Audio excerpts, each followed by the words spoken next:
Hey y'all, welcome back to Movement Link. So I want to talk to you about this thing that we see a lot of our clients experience when they go through the Momentum program, which is a results program aimed at helping people make those lifestyle tweaks and changes that most people just think are ridiculous and would be impossible to sustain. We kind of help them see the perspective and put in place the tools and strategies that make developing the habits of just being a healthy person way easier. There's just so much in our lives and in our bodies that are working against us, and so much knowledge that's not very common and misconceptions and myths out there that once we can break through these, we can really start making things simple and easy for you. So something that a lot of our momentum people see is that if we check in on their food and we start seeing, okay, how many calories are they eating? What we start to see is that a lot of them are in a huge calorie deficit, but they're not hungry and their workouts are still great. So it's this weird thing. So they're eating at an extreme calorie deficit and they're not losing energy. So how the heck does this happen? The other thing that a lot of studies, a lot of research has shown this. There's one study where they had prisoners and they tried to have two groups of people eat 10,000 calories. They had one group eat 10,000 calories of mostly carbohydrates. They had one group eat 10,000 calories of mostly protein fat. What they saw is that people trying to eat 10,000 calories of protein and fat couldn't even get there. They were too full, couldn't get there, it wasn't palatable, their bodies just wouldn't let them do it. The people who ate 10,000 calories of carbohydrates, refined sugars, those types of things, not only were able to eat 10,000 calories, they were going to bed hungry. So how is it possible that these people overeat so dramatically and then are still hungry going to bed? So calories in versus calories out, I think is correct, but I think it's a very incorrect way of looking at this and teaching this to people. Because the reality is, you don't know how many calories you burned yesterday or the day before or the day before. You don't know what your metabolic rate is. It changes daily. You don't know how much got absorbed and how much you pooped out. We don't know these things. Also, carbohydrates, protein, fat are absorbed and digested differently. Calories listed on food labels and on websites can be plus or minus 20%, so they can be 20% off. This is a huge thing. Also, if I've got a bunch of glycogen from carbohydrate sources that I can just use, that gets burned differently than if I'm taking protein, turning that into glycogen because I don't have the carb source, and then using it because I've got to turn it into the thing I got to turn it into. There's so many factors that go into this calorie versus calorie out game that are impossible to calculate, and in my opinion, there's no reason to calculate it. The other thing that happens is our body has ways of adjusting how it responds if we're in a calorie deficit or over to kind of balance us out. So let's talk about this concept of the lipostat. Think about it like I'm blanking on words. This is like the easiest word in the whole thing. Your thermostat, there we go. Think about it as the thermostat in your house. And we can turn this thing up and we can turn it down. And how do we know if we're going to turn it up or down? We go kind of based on feelings, and we're reading what's going on. Sometimes with a smart thermostat, and it's going on feelings. So our body has something that's like a thermostat, but for body fat. It's called the lipostat. So let's just say, we'll just put two little marks on this and think of it like a thermostat. So this might be, everyone's going to be different and think these numbers are ridiculous. Let's say like this is 68 degrees and this is 75 degrees. This is kind of the area where if your house is consistently at those temperatures, you're probably going to feel pretty good. If your house is consistently lower, you're probably not going to be very happy. If your house is consistently hotter, not going to be very happy. So there's kind of a range in here that's going to be spot on for you and your life and your lifestyle and your goals and the results you're looking to get. So that's what we're trying to hit. Kind of like calories, we're not trying to pinpoint exactly what this number is. It doesn't matter. This is more of the idea, but what we're trying to do is get your lipostat in check. So here's what happens, and here's kind of the issue.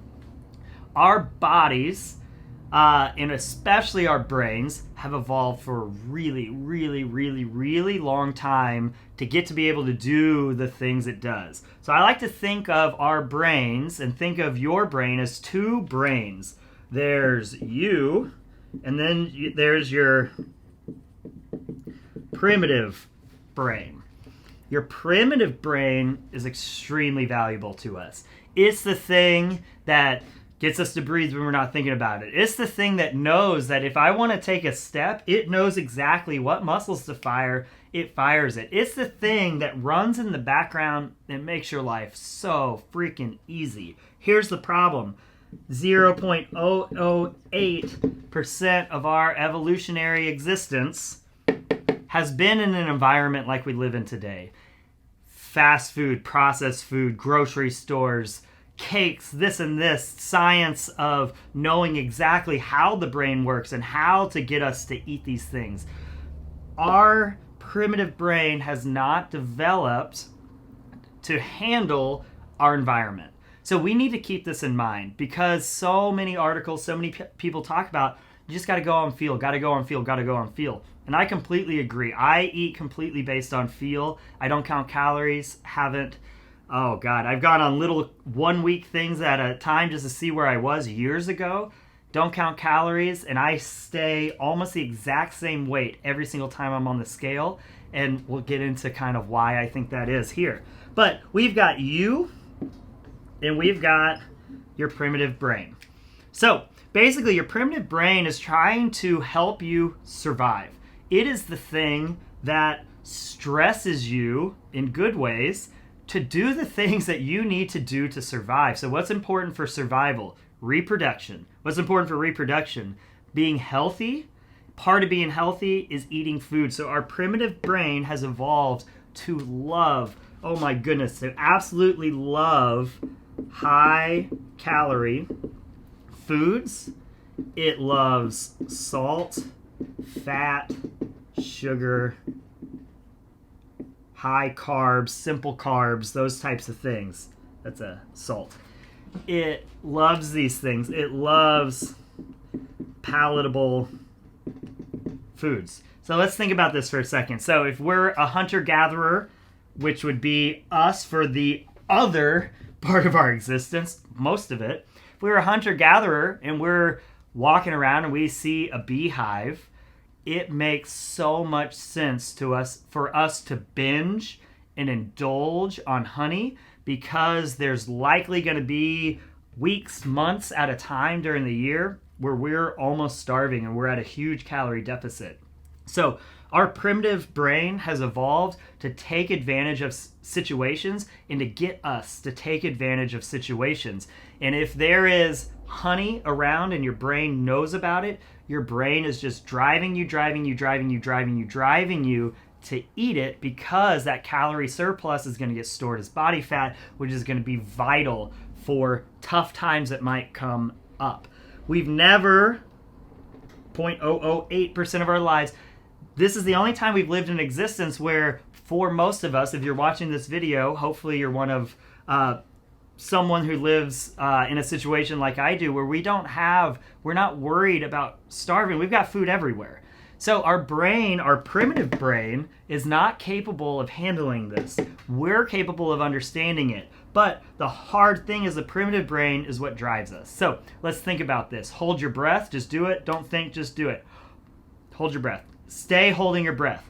As I talk through this, what's happening is your brain is going to get signals. It's recording and it's estimating and calculating how much CO2 you have versus how much oxygen you have. You're getting, it's only been a few seconds, you're getting the thing, you have to breathe, you have to breathe, you have to breathe. Your brain is stressing you out more and more and more and more to make you breathe. Eventually, you're going to breathe. You're okay. Here's the thing. Our brain, our primitive brain, is extremely good at stressing us to do the things that is vital for our survival. So if you are trapped underwater, if you're trapped in a situation where you cannot breathe, if your brain did not stress you the F out to get you and motivate you to change the scenario, you're going to die.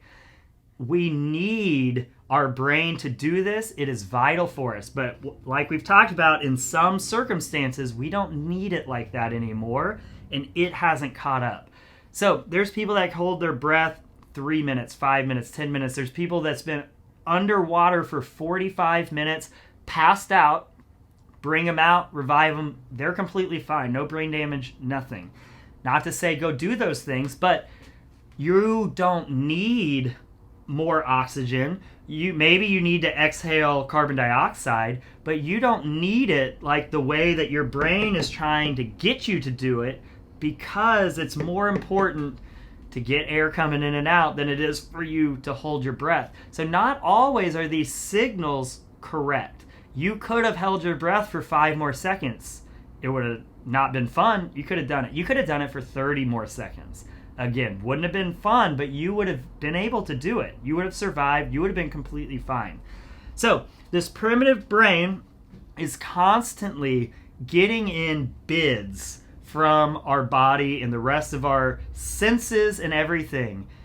Do you need to go to the bathroom? Are you hungry? Are you sleepy? Do you need to get up and move? Do you need to do this? Does this hurt? How does this feel? Blah, blah, blah. It gets all these bids all together, and then really fast it makes these real quick calculations, prioritizes, and it's like, we need to go to the bathroom. Bam, now you feel like you gotta go to the bathroom. I'm sure you've experienced this feeling of, I'm about to pee my pants. I have to go to the bathroom. I have to do something about it. You're fighting, and then all of a sudden, you're thinking of something else, and you're doing something else. Nothing in your body's changed. What's changed? Nothing. Hormones and what your primitive brain is deciding is most important in that moment. So if you have to go to the bathroom, and then you turn your car on and start trying to drive, that go to the bathroom bid might get outbid by something else, and it might distract you for a while. And as soon as that settles in, everything's getting bids. When that one comes back, it's like, ooh, there it is again. I'm about to pee my pants. So we have experienced this a lot. So hunger happens in a very, very similar way. Okay, so now let's get to it. The lipostat. So basically what we're doing here, let me get rid of some of this stuff, is our primitive brain wants to take advantage of that list I just erased and shouldn't have erased. Salt, fat, sugar, simple carbohydrates, palatable foods, high calories, because in our existence that's been extremely important for us. It really wants those things. So what our lipostat is basically our body determining how much body fat we should store. And how does it determine how much body fat we should be storing? Really, it determines it based on what foods are around. So what is in your diet?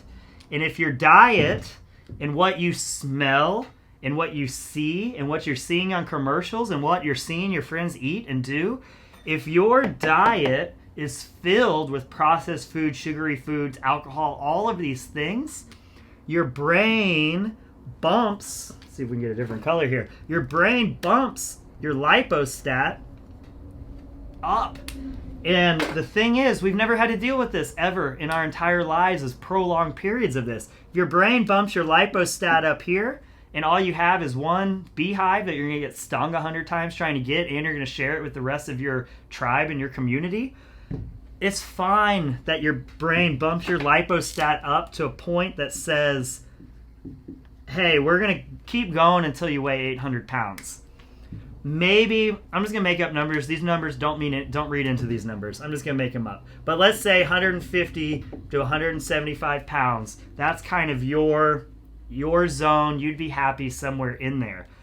When we have this diet over here, your lipostat gets cranked up to the max because your primitive brain thinks it is extremely important to get those calories in. So what happens is we get put on these vicious cycles of overeating, and never being able to satisfy our primitive brain because it's trying to weigh an amount that is absolutely ridiculous because it's never had to actually hit these numbers. It just wants you to maximally do it, because this isn't even 800. I made that number up. I think that's pretty obvious. This is more infinite pounds. It doesn't care when these types of foods are around, you got to eat it. You got to eat it. It's important. It's important. It's important. So, other things. So, your fat cells produce a hormone called leptin. Leptin gets released into your bloodstream. There are certain areas of your brain that calculate how much leptin is in your bloodstream. Based on how much leptin is in your bloodstream, your brain knows how much body fat you have. So that's how kind of this hormone works.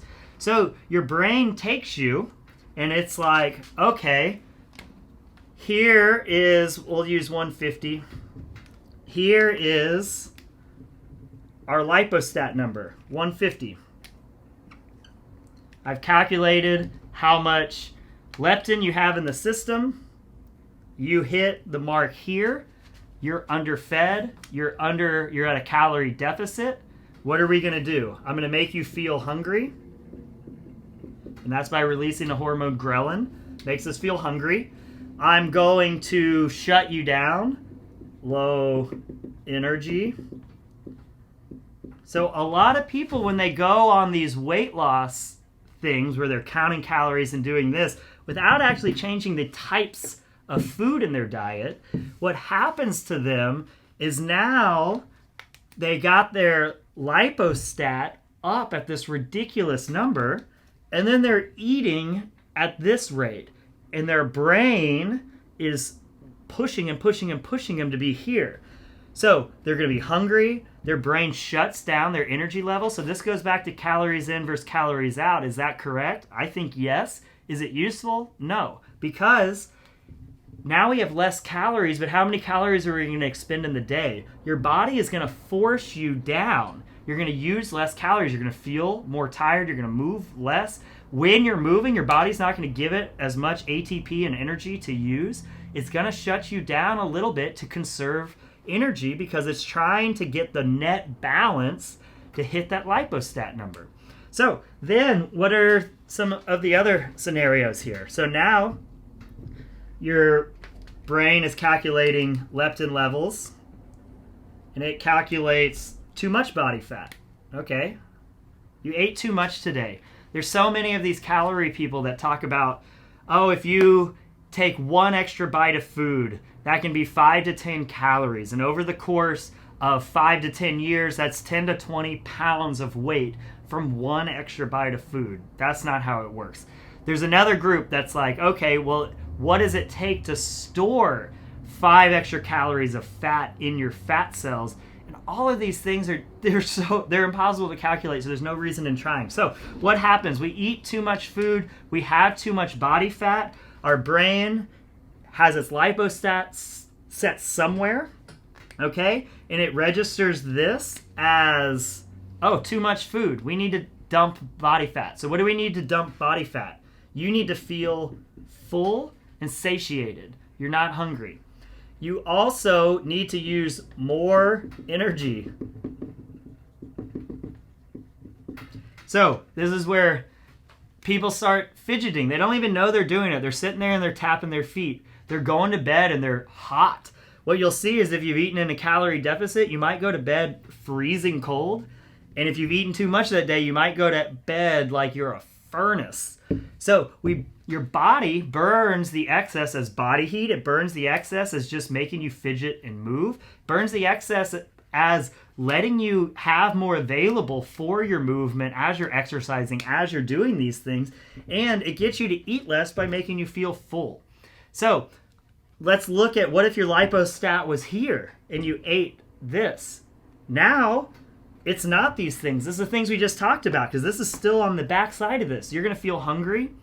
Your body's going to shut you down energy-wise. So you're eating too much and you're being shut down energy-wise so you can store more energy. It's ridiculous. So the name of the game is to turn the lipostat down. So there's a few interesting things that happen here. It's not just about turning the lipostat down. It's about making sure that your brain is receptive to the signals it's getting from leptin, from these things in the right way. So your leptin receptors in your brain can actually develop scar tissue on them. And that happens from eating high inflammatory diets, basically meaning foods that cause inflammation in the body. You've probably heard of inflammation a lot. It can cause chronic diseases, it can cause arthritis, joint pain, a lot of issues, leading cause of a lot of chronic conditions. But the other thing inflammatory foods does is it literally develops scar tissue on your brain damage, literal brain damage on the parts of your brain that determine how much leptin and send all these signals around. What studies have shown is that when you clean up your diet, that scar tissue gets cleaned up also. So this is something we can correct. But what happens is if our brain is not, if our brain becomes insensitive to leptin, then it's going to read a higher body fat as a lower body fat. So then what's going to happen is, a lower body fat as a higher body fat. More leptin means more body fat. Less leptin means less body fat. And your brain's going to pick up on that. So if your brain has pumping a bunch of leptin out, but it's not registering it and it thinks it's lower, then even though you're up at this amount, it's going to think you're at this amount. And remember, what happens when we're lower than the lipostat is makes you hungry, makes you do less. So the other things that are going to mess with how we handle this and feel this is lack of sleep, exercise. All of these things contribute huge to where the lipostat is and then how the brain is actually calculating where it is along this path. So here's the deal. Long story short, American diets, high processed foods, lots of sugar, lots of fat in combination with the sugar, not real food. These things are made in laboratories by some of the smartest people in the world. They understand all of these neuroscience connections of the brain, how hormones, they understand how it's all related. They understand that the brain wants salt, fat, sugar, wants palatability, it wants all of these things. They know exactly how to make a food habit forming, taste really good, cheap, have a long shelf life. They know exactly how to make this thing profitable. Our problem is we're asking for cheap and easy. They're giving us cheap and easy, but cheap and easy, they're doing it in a way that takes advantage of our primitive brains and shoots us into these ranges where we don't have a chance because it's eat, or feel hungry all the time, and there's just no getting out of that hunger zone. So, looking at the evolutionary mismatch, that's kind of what we have going on here. Our environment is different than what our primitive brain is used to. So they did an experiment with birds. I forget what type of bird. But these birds will have multiple eggs, and they like rounder, wider, bigger eggs. So this is what their brain has evolved to go to. And they will leave all other eggs, and they will go to the roundest, widest, biggest egg. So what they did is they made fake eggs, and they made it rounder, wider, bigger. The bird would choose the fake egg over their own egg because this has never been a situation that they have ever had to deal with in their entire lives, and they're not equipped to handle it. They did it and exaggerated it and exaggerated it and exaggerated it until the egg was bigger than the bird, and the bird still would choose to sit on that egg versus their own eggs because it's bigger. And that's what the bird's primitive brain knows. Our primitive brain knows it wants calories, calories, calories, calories, calories. When they're available, we have to take advantage. And the problem now is they're always available.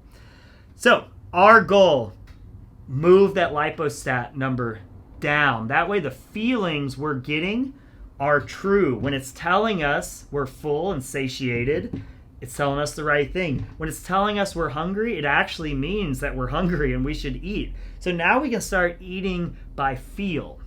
And if we're eating a diet big in these processed food sugars, the lipostat gets turned up into potentially ridiculous levels that we can't control. And then the hardest thing is if we're sitting here and that's our number, and we are trying to count calories, count macros, protein, fat, carbs, we're trying to do all of those things, at this level and our lipostat's turned up to here, that means we are destined to feel hungry, and we're destined to be sluggish. We're destined for this stuff all the time. So we've got to do the things that we know work to bring that lipostat number down. That's eat real food.